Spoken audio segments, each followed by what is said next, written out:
சில நேரத்திலே நம்முடைய வாழ்க்கையானது நடுக்கடலிலே கப்பல் அலையிலே மோதுவது போலவும், புயல் காற்றிலே மாட்டிக்கொண்டு சின்ன பெண்ணாமாய் மாறுவது போலவும் காணப்படலாம். அப்பொழுது நாம் யாரையோ நோக்கி பார்ப்போம், யாரும் நமக்கு உதவி செய்ய வரவில்லையே என்று புலம்பிக் கொண்டுதான் இருப்போம். எந்த மனிதனும் எனக்கு உதவி செய்ய வரவில்லையே, நடுக்கடலிலே என் வாழ்க்கையானது தத்தளிக்கப்பட்டு கொண்டிருக்கிறது என்று புலம்புவோம்.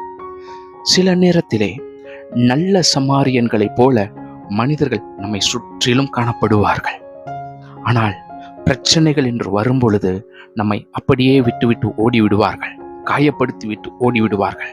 அந்த காயத்தை ஆற்றக்கூட, அந்த காயத்திற்கு மருந்து போடுவதற்கு கூட நல்ல சமாரியன் ஒருவனும் இல்லாதிருப்பது போல் காணப்படும். அப்பொழுதும் எந்த நண்பர்களும் எனக்கு முன்வரவில்லையே, உதவி செய்ய வரவில்லையே என்று புலம்பிக் கொண்டுதான் இருப்போம்.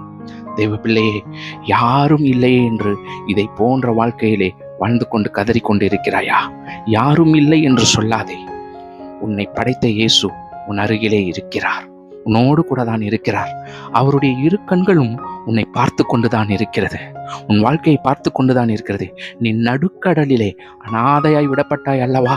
அப்பொழுதும் இயேசு உன்னோடு கூட தான் இருந்தார், அவர் உன்னோடு கூட தான் இருந்தார். உன்னுடைய கண்கள் அவரை பார்க்காமல் மனிதர்களை பார்த்தது. நல்ல நண்பர்களைப் போல ஏமாற்றி உன்னை நடுவழியிலே காயப்படுத்தி எல்லாரும் ஓடிவிட்டார்கள் அல்லவா? அப்பொழுதும் இயேசு உன் காயத்தை ஆற்றுவதற்கென்று உன்னோடு கூட தான் இருந்தார். நீயும் அவரை பார்க்கவில்லை. தெய்வ பிள்ளையே, அந்த இயேசு மீண்டும் உன்னிடத்திலே பேசுகிறார். நான் உன்னோடு கூட இருக்கிறேன், உன் அருகிலே இருக்கிறேன், உன் உபத்திரவத்தை கண்டுகொண்டுதான் இருக்கிறேன். ஓடோடி வா மகனே, மகளே, என் அருகிலே வா. நான் தான் உனக்கு நல்ல சமாரியன், நான் தான் உனக்கு நல்ல நண்பனாய் இருக்கிறேன். உன் ஆபத்திலே நங்கூரமாய் இருந்து உனக்கு துணை செய்வேன் என்று இயேசு சொல்லுகிறார். பிரியமானவர்களே, ஏற்ற நேரத்திலே அவர் உங்களை உயர்த்த அவருடைய பலத்த கரத்திற்குள் அடங்கியிருங்கள் என்று கர்த்தர் சொல்லுகிறார். அவருடைய பலத்த கரத்திற்குள் அடங்கியிரு, நிச்சயத்தை காண்பாய், உயர்வை காண்பாய். எந்த மனிதர்களும் எந்த மனுஷியும் உனக்கு உதவ மாட்டார்கள். ஆனால் இயேசு உனக்கு உதவி செய்ய வல்லவராய் இருக்கிறார். அவருடைய அன்பின் சின்னம் சிலுவையை நோக்கி பார், அந்த மகிமையை நீ காண்பாய். உனக்காக ஜீவனை கொடுத்தார் அல்லவா?